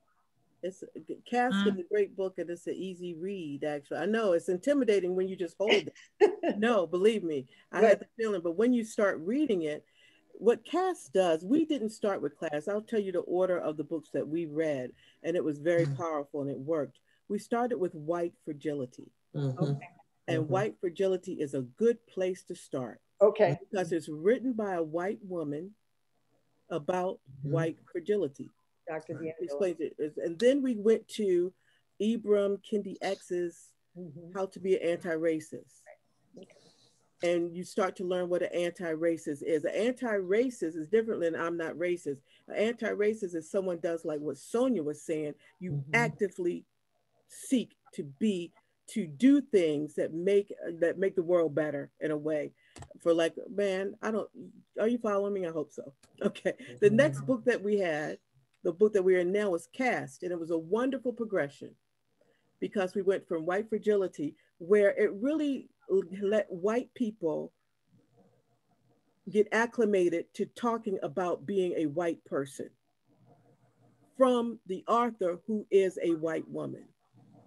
It really worked well for us. And then Kendi's book just went straight forward on look. You just can't talk about this stuff. You just can't talk about it. You got to do something. You got to be about it. And now we're at Caste, where we're looking at the structural nature of it all. Then we're going to read something about flying birds and fairies or something. I don't know, because something light. No, that's very helpful. Thank you. In fact, I suggest white fragility to start. One, it's not as intimidating. I think it's 200 pages. And when you're trying to bring people in, I think you want to make it start off a little bit easier and then work. That's helpful, Leah. And several people put some books in the chat, and Annette and I also have reading lists. So they're more focused on Black women authors, and I encourage you to read Black women as well. Isabel Wilkerson is Black woman. Yes, exactly. She is Black. And so I want to thank my sister friends, Sonia, who I went to college with, and Zakia, who I worked with when I first relocated to Baltimore about 12 years ago in education organizing, and Leah, who I've met in 2021, and we hit it off immediately, and we're going to do some good work together. So I really appreciate you all taking the time out tonight to share your wisdom and to be so frank and in sharing this conversation. I appreciate you and love you, and we're going to have that get together in Baltimore. There you go. And we're going to appreciate and love you, Sharice. Thank you. Everyone, thank you very much. And I'm going to throw back to Annette, who may have some ending. Annette Snyder, co-chair of In the Loop Ministry. She may have awesome thoughts. Yeah, I've been holding back, waiting for my turn here. This has been fabulous. I hope I don't get emotional just saying how great this was. I knew I would. But anyway, Sharice, thank you so much. Zakia and Sonia and Leah, this could not have been more insightful, helpful, truthful, important. I can't say enough. We've been on this journey now since September, and I am without doubt sure this has been our most important conversation. So we do want to share something with you that we, just as we heart. First of all, know that we are blessed that Frank records all of these sessions. So you were here tonight and you know somebody who should hear this, make sure they get the link to listen in as well. I think I'm going to listen to it again, even though I was here. Sharice did find this list of Black feminist books. So take a look at that. And there's some really important works on it. And I'm sorry, I think I missed this one. There is an article that we'll send out a link to you as well, that you could read some more on the topic for tonight. And Deborah, I don't know if you'd like to say something about this.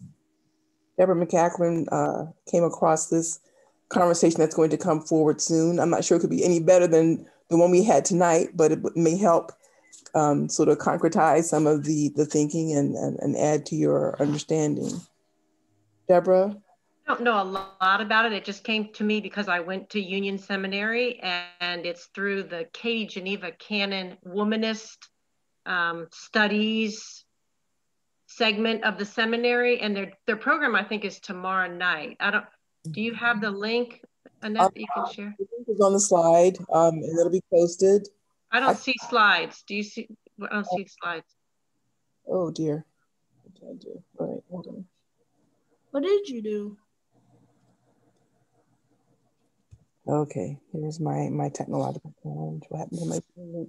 I'm sorry, folks, just one second.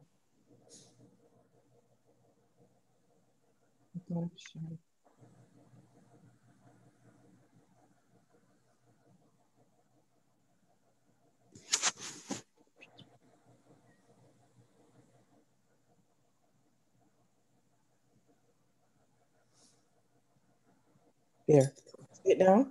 Yeah, say her name, yeah. Clearly, based on the a loss of Breonna Taylor, so right. It would be a interesting conversation to listen to. And we have 2 more sessions coming up before we take a summer break. In April, we'll have James Parks, that many of you know, who's going to talk about liberation theology. And then in May, we're going to have a panel of Black, Indigenous people of color. If that's a new term for you, it's relatively new for me. I'm BIPOC, and they're going to talk about their experiences with American racism, being newly coming to the United States. So we'll be sending out appointments, calendar appointments, and announcements about this. And you'll be able to read about it more on the Presbytery website. And we hope that you will join us again. We are now doing our sessions on the 3rd Mondays. We had started out doing our talks on the 16th and 19th in honor of our initial series on the 16-19 series. This was not the night to go to one night.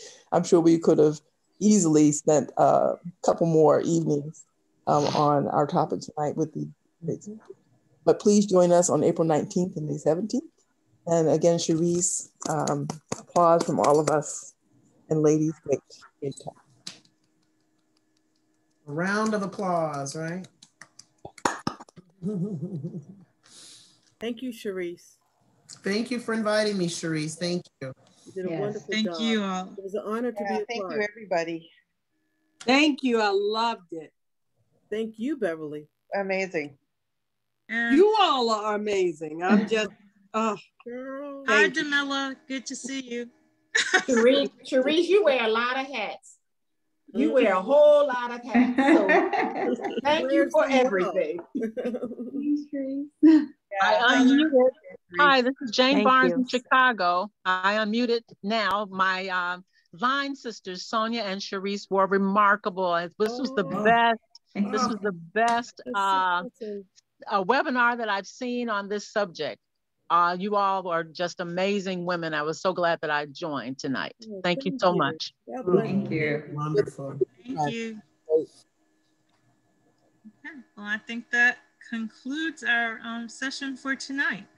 Congratulations. Thanks everybody for coming out, and hope to see you next month on the 3rd Monday. Bye, everyone. Be safe. Bye, everyone. Thank you. Bye. Be safe. Thanks, Cherise. Nice meeting you too. So nice meeting you, Sonia. Nice meeting you, Leah. We're going to make sure you, Zakia, and then Cherise and I, we're going to get together in the flesh. Yes, we are. Hey. Absolutely. Awesome. Instant hug.